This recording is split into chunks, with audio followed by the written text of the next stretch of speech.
right, my friend. How are you? Doing great, Q. Just inching closer to September 9th. Yeah, I mean, is that a good thing if you're an Eagles fan with that Sunday right around the corner against the Atlanta Falcons? I mean, what do you make of getting blasted in 2 preseason games and that offense being non-existent? Wow, and I just tweeted about that, how they've been outscored in the last 5 quarters like 49-0. So they have not had a lot of cohesion. That whole thing with the Hurts illness and he wasn't able to play, that kind of affected the team. And let's face it, Joe Flacco at 36, he's better as a backup than as a starter. So a lot of question marks for the Eagles, and you know, it's going to be a fight in NFC East, but right now they have a lot to pick up. Yeah, and again, we're never going to know all the details, right? I know that Hurts had to go to the hospital, and again, you don't want to mess with that kind of stuff, no matter what. But you've got a rookie head coach that's preaching X, Y, and Z, but yet we're not seeing that on the field. Now, granted, I understand you're not with most of your starters, but I would be a little concerned, especially now that he's non-committal, with Jalen Hurts starting that 3rd preseason game, that finale against the Jets. I think you have to give this kid some reps. Yeah, typically it's a meaningless game, and us guys are standing around the press box talking about baseball, but there may be something that you have to watch, because you're right, he needs the reps, and Atlanta, that's a winnable game for them, because let's face it, after that, the schedule's going to get tough. San Francisco, at Dallas, Kansas City, at Carolina, then they host Tampa Bay. So he needs to be prepared, and let's face it, that offensive line needs to gel together, and the receivers, there's still a lot of question marks in that group. Yeah, there certainly are, and I thought maybe they were going to try to be a run-first type of team this year, and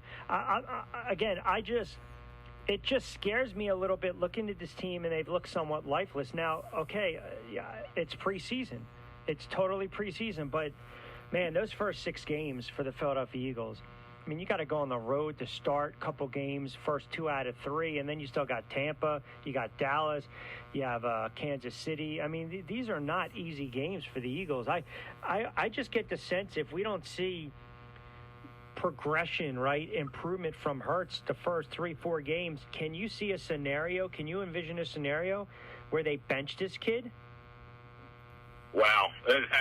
If they bench him, their season's really going awry. And you know, Joe Flacco is a veteran. He's a guy that's been in all these games over the years. But like I was saying earlier, he just kind of doesn't look right. And Hurts has got to seize the day here, because let's face it, after him and Flacco, there's not much. Nick Mullins has played terrible. They're probably going to get rid of him.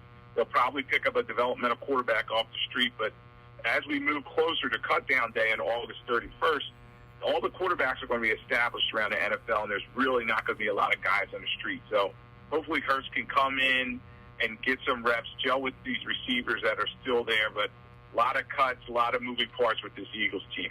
I'd make the same argument in New York with the Giants. I really would.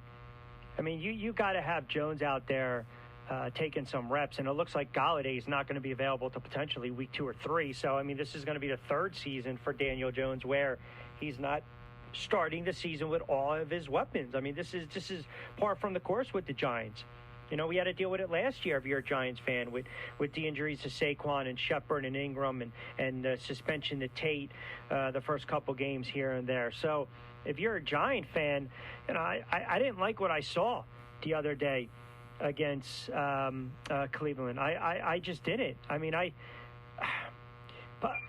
think this is, when I say this is a make or break year for Daniel Jones, I'm also saying it's a make or break year for Daniel Jones, the Giants, and also Gettleman, because they're joined at the hip, and I'm still not overly impressed or overly sold on this offensive line. And what the most troubling stat, they didn't even average 200 yards passing last year. Lloyd, in a league where bad quarterbacks are slinging it for 265, 270. So I'm still not sold on this Giant team right now. Yeah, Q, there are a lot of question marks with them as well. And as I was saying earlier, the NFC East is wide open, but Judge and Garrett, the offensive coordinator, and Gettleman, as you said, they're all in the hot seat this season. I know it's only year 2 for Judge, but, they got to fix some things. And when I look at that offensive line, like you're saying, Andrew Thomas last year struggled first-round draft pick. Nate Solder, they gave him all that money to him, and he just never really panned out. Even Will Hernandez, who I liked early on, is kind of underachieved. So bring a lot of guys in free agency that are trying to clean things up. But you do need to see Saquon Barkley be healthy and Shepard as well.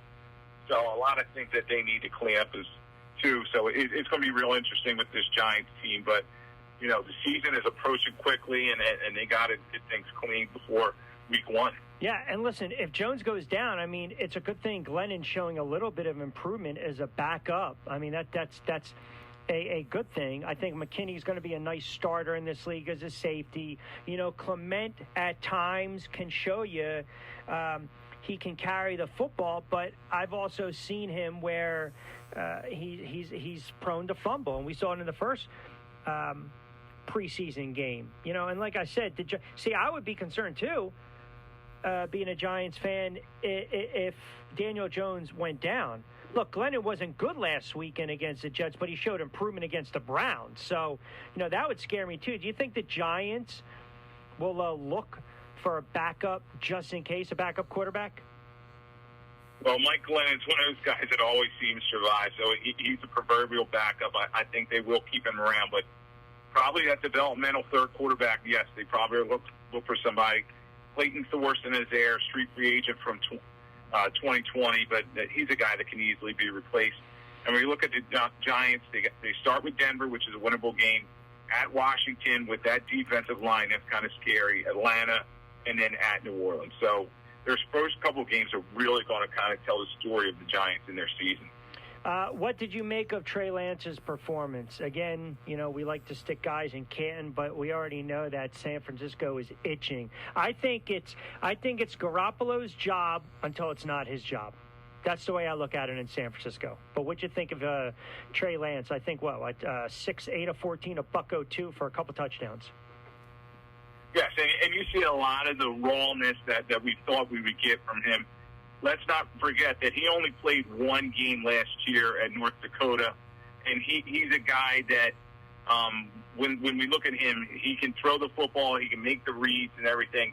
But you're right, Garoppolo was established there. He took him to a Super Bowl, so I think he sticks around for some point. But eventually, John Lynch is going to want to see the guy that he drafted first overall and get him out there. And let's not forget they traded up to get Trey Lance. So I think by week 5, 6, they're going to give him his chance. But Jimmy G is going to go out there, and we'll see how he does.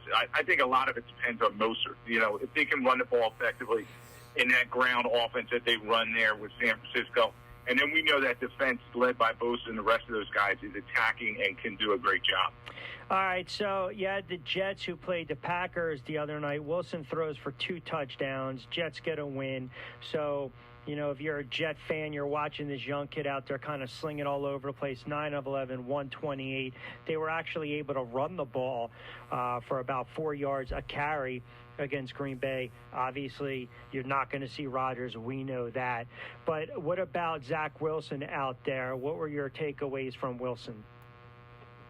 Yes, and it was good to see him out there and kind of have some success in these preseason games.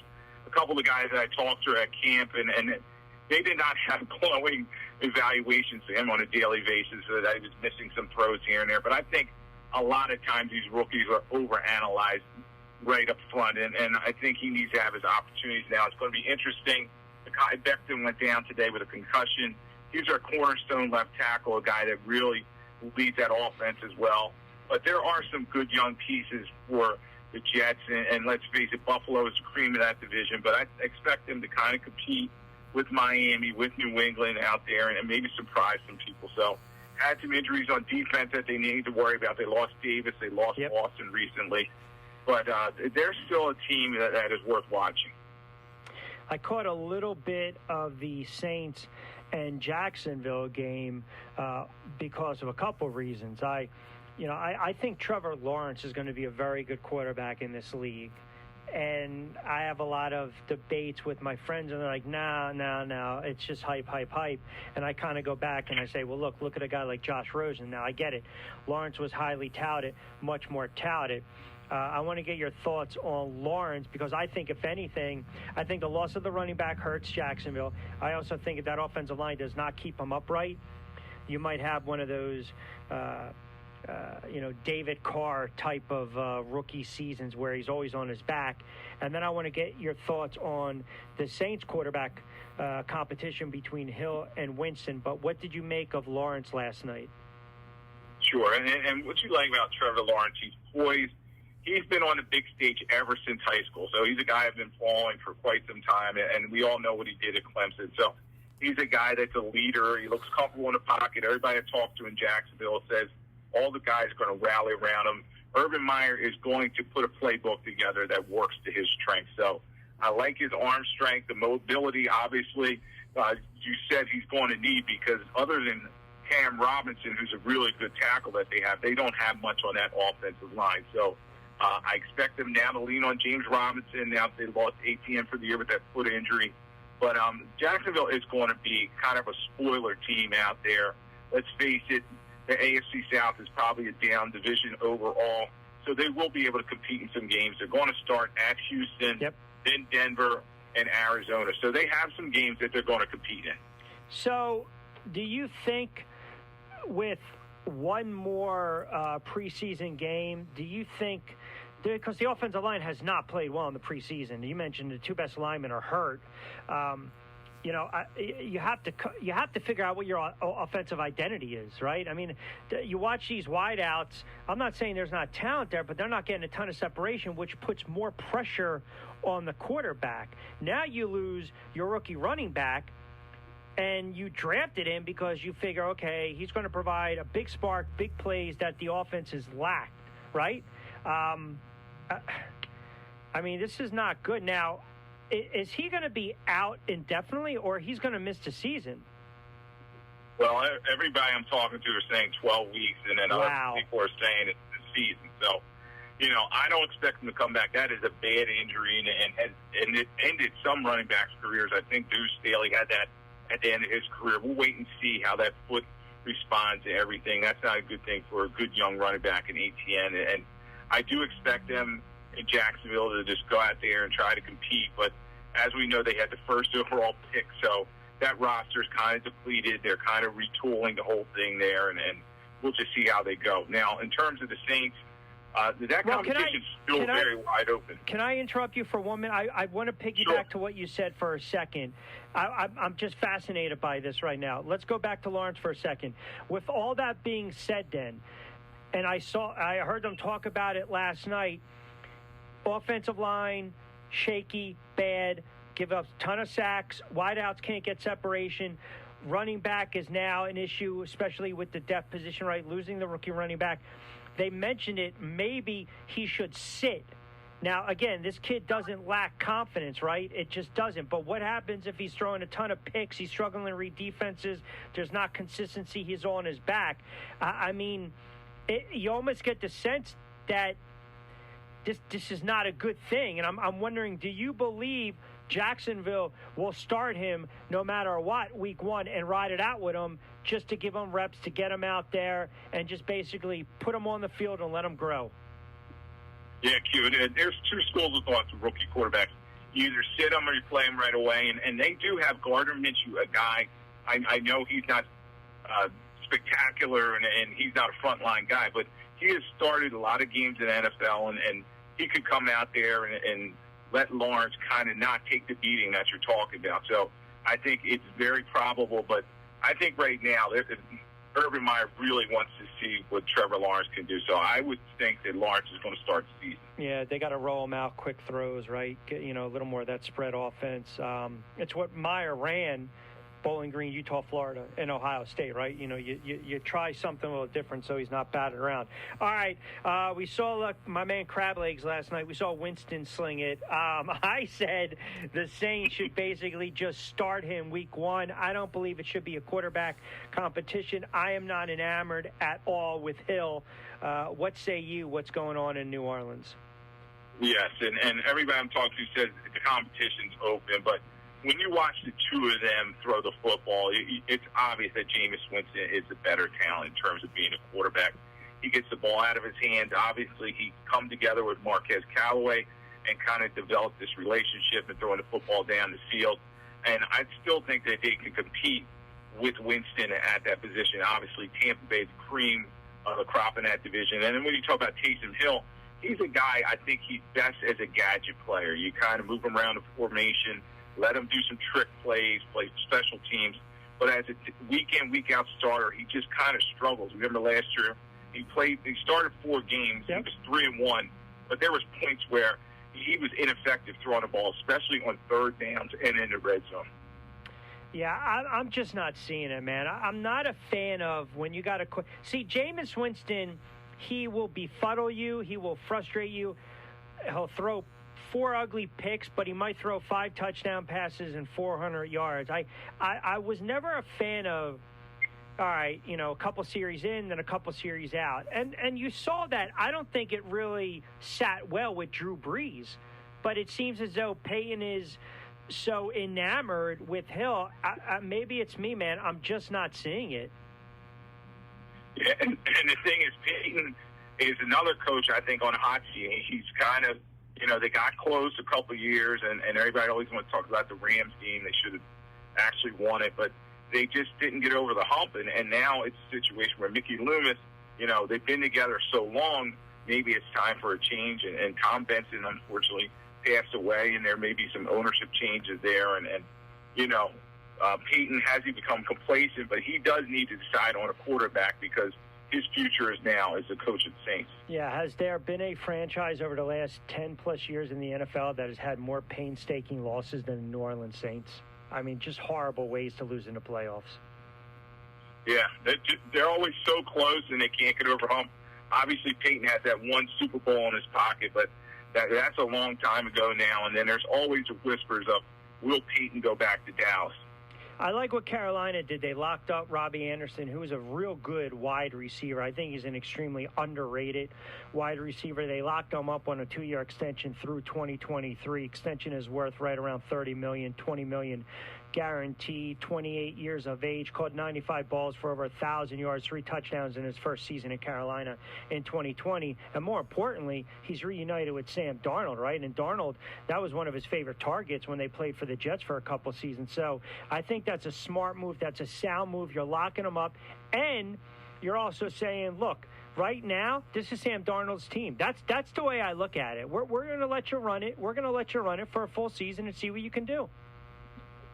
Yeah, the Carolina's another fun young team, and Matt Rule has that nice big contract, so he got a 7-year deal, so he's in year 2 of it, so he's kind of comfortable there, and they're building something. So it is Sam Darnold, and we're bust for them. So he's coming in. They're going to see what he can do this season. Obviously, with that contract, they can get out of it very easily and bring in somebody else, change gears, but he was a step up from Teddy Bridgewater, who kind of struggled for them, could not drive the football down the field. And now you have Robbie Anderson, who's a guy that can get down the field, DJ Moore as well, Christian McCaffrey. They have a lot of weapons there. Rebuilt that offensive line for Sam Darnold. So a lot of pieces in place. Obviously, we talked about earlier, Tampa Bay's the cream of the NFC South. But they should be able to compete with the Falcons and Saints in that division. All right, this is from U Stadium on Twitter right now. Vinny Curry placed on the reserve NFI list before the cut-down roll to 53. He's not going to be eligible to return this year. His season's over, which tells me that the Jets are probably going to have to be in the market for an edge rusher. I mean, they got to get someone that can at least, consistently, and I'm not saying Curry at his age was able to do that, but shore up that defense and at least get to the quarterback a little bit. And you already documented it, right? They already lost a couple of their pieces of that defense. Yeah, so they lost Lawson, they lost Davis, so it was a free agent signing coming from the Detroit Lions. This week they're practicing with the Philadelphia Eagles, and then they end with the preseason with them. So maybe they see somebody on the defensive line there can swing a trade. Joe Douglas, a guy obviously who knows the Eagles roster very well, but you're right, they need some guys to help out that defensive line, get some pressure and then help that back end who's playing pretty well for them. So the Jets are a team that's going to be scrappy. They're going to be in a lot of games, but, yeah, they need some defensive help. Yeah, and Becton, their left tackle, out, evaluated for concussion during the joint practice today with the Eagles, did not return. All right, a couple more minutes before I let you get out of here. And again, Lloyd Vance joining us, Vance's View, every Tuesday in the 5 o'clock hour during the regular season. Who'd you give your game balls to? The game ball went to Marquez Callaway, who I talked about earlier for the Saints. He really stepped up with Michael Thomas kind of in this holding situation. Is he hurt, not hurt with the team? And Callaway just had 5 targets, 5 catches, 2 touchdowns, and he's really driving the football down the field. So all the guys in your fantasy football draft, take a look at him. Unfortunately, Lloyd's lackey, there was Ben DiNucci, who did not play very well. He had 3 interceptions for the Dallas Cowboys. Another backup who's struggling, who may be out of the league. But I also gave it to Jamar Chase, who really is just struggled with drops. He's a first-round draft pick. We know he opted out last year, but he's not playing very well for the Bengals. 3 targets, 3 drops in that loss. Dick Vermeil was nominated today as the head coaching finalist for the Pro Football Hall of Fame class of 2022. You know, it's always like the second life in the NFL, right? I mean, when we're talking about players, you know, Jim Plunkett had that second arc of his career. He was a bust, and then he won a couple of Super Bowls with the Raiders. Kurt Warner, second arc of his career. Then you look at a guy in Dick Vermeil, who was the toast of the town in Philadelphia, leads them to the NFC Championship, leads them into the Super Bowl where they ultimately lost to Oakland, and then basically abruptly resigns, right, because of quote-unquote burnout.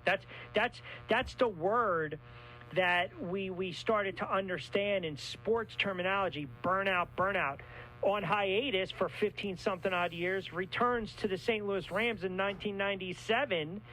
They were a bad team, and then, boom, Trent Green goes down in the preseason. Hello, Kurt Warner, Cinderella finish, and there you go. And then he goes with Kansas City.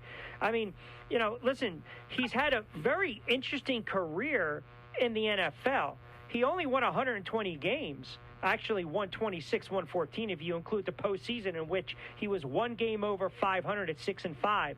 But people will look at Coach of the Year, and people are going to look at the fact that he won that championship with the Rams. And when everyone, you know, probably said to themselves, you know, what the hell is Dick Vermeil doing back in the NFL?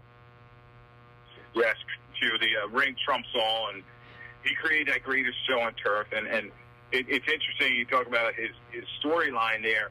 He was on the hot seat entering that season, and then Kurt Warner just caught lightning in a bottle, and Marshall Faulk and all the pieces came together for him. But when you look at just numbers and wins, yeah, he may not be a Hall of Fame coach. There's guys with probably bigger resumes like Don Coryell, who's not in the Hall of Fame right now. But Vermeil has the ring, and he's starting to see a lot of his players go in, and just a great story for him. I've talked to him a couple of times. A guy who's an encyclopedia of football, so well-deserved for him, that nomination.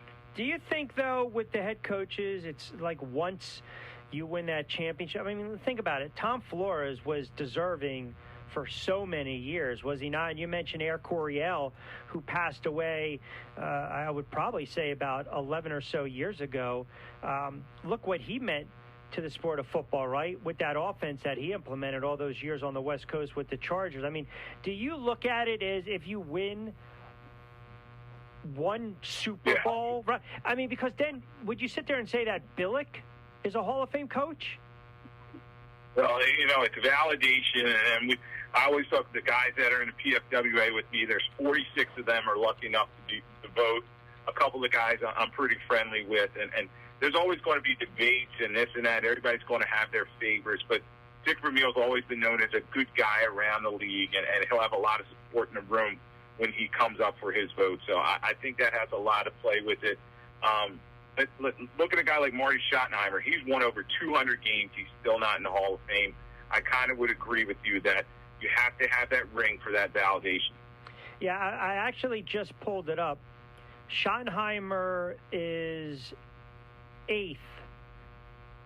It's Shula, Hallis, the Hoodie, Landry, Lambeau, Andy Reid is 6 all-time. Wow, 221 wins. And everyone questioned when the Eagles hired him. And the playoff record, and obviously it helps with the Super Bowl.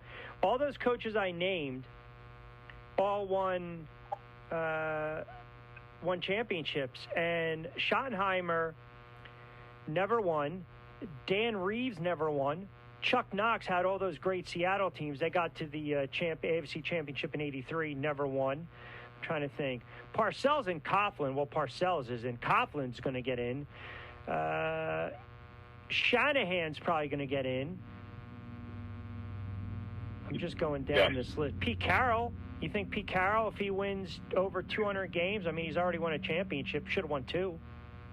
Well, he's another guy that has that second career because, you know, a lot of people forget when he was in New England and he just wasn't getting it done and goes to USC and turned his whole career around. So, you know, it's always debatable, but you name these guys who I think are great coaches, Chuck Knox in particular you're talking about. I remember those great Seattle teams that were always in the mix and you know, he led the Rams, too, with the ground Chuck running the football style. So, you know, you'd like to see some of these older guys get their day in the sun before they unfortunately pass away or they already have passed away. So, you know, it's good for Vermeil, but you'd like to see some of these older candidates get a come-up nomination. No, I agree with that.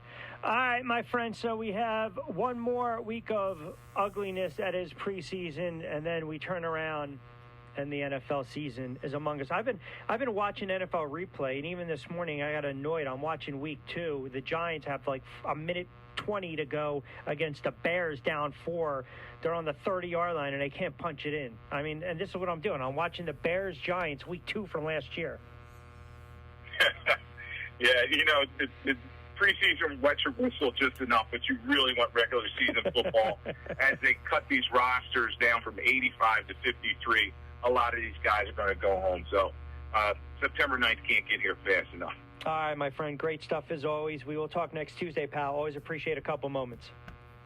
All right. Thanks for having me on, Q. All right. There you have it. Our guy, Lloyd Vance. Vance's View. Quick timeout, 5:43.